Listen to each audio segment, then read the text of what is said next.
След се оказва и бързо, че ще почва. О? Как така ме виждаш? Аз не съм почнал, ти ме виждаш. Колко пъти трябва да натисна? Сега добре ли е вече? Добре. Айде, че лайковете почнат. Айде. Извинявайте, просто технически неприятности. Здравейте на всички. Радвам се, че отново сме тук заедно в моята медия Фейсбойко. Започвам с тия пусти 16 милиарда. Тук последните дни сън не ме лови, да не кажа и нощ. На всичкото отгоре бях подложен на такъв натиск, че обикновен човек трудно може да издържи на това нещо. Благодаря ти, Чъки. Само ти може ме разбереш. Най-много ме боли обаче, че ме атакуваха и опозиция, и коалиция. Ще гласуваме, после няма да гласуваме. Аз не мога да разбера какво толкова има се колибаете. Този заем е живото спасяващ. Той затова здравният министър Москов ме разбра още на примера за жабата, който да.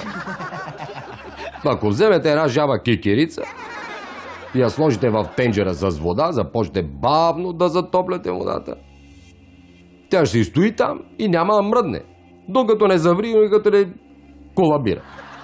В това положение в момента е държавата.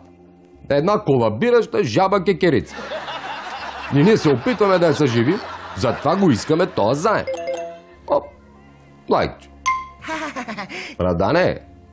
Радвам се, че ти увря главата и на тебе най-накрая. И взе правилното политическо решение, макар от втори опит. Поздравявам те. Иначе щеш да влезеш в ролята на жабата. Ако ме разбираш. Оп, още едно лайче.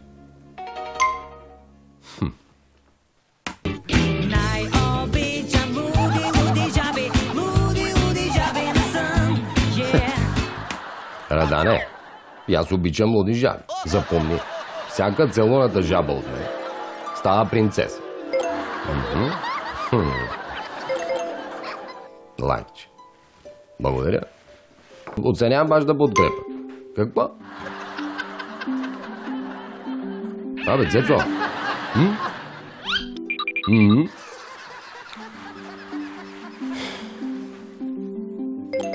Ето, лайкче. Тези. И коментар. Какво е коментар? За какво ще похарчиш 16 милиарда? Отговарям ти веднага, майче. Както обещах. 2 милиарда няма да ги пипам. Второ, 6 милиарда заминават моментално да платиме вашите борчове. С останалите 8 милиарда от заема. Още тая година ще довършим толкова обекти, че само за лентата, която трябва да купиме, ще отиде 1 милиард. Го лайк. Цецо, до тук всичко точно ли е, бе? Сметна ли? Част от заема съм заделил да направя инвестиции в спорта. Затова купуваме си Меси, Роналдо, влизат в бистришките тигри, печелим Шампионската лига и Лига Европа, избиваме парите и продължаваме напред. Го лайк. Отделил съм и пари от заема за културата. Знаете, аз имам познанства с Слай, с Шварценегер. Какво ни пречи да направим един голям кинофестивал? И така, освен в Кан, ще си имаме кинофестивал и в Тутракан. Не виждам проблем. И ако остане, разбира се, някой лев, крайна сметка, аз трябва да си оправя и Фалкона. Освен колесника, кардана нещо се е раздрънкал, лопа, трябва да се сменят шарнири, биалетки. При кацане излитане ми се... Сериозен ремонт си му трябва и на него. Това беше за днес. Обаче не дума.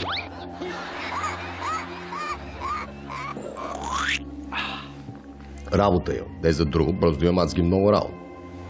Всичко хубаво. Спокойни бъдете, вече си имаме парички. Аз мисля за вас и за парички. Вие почивайте, аз продължавам да работя.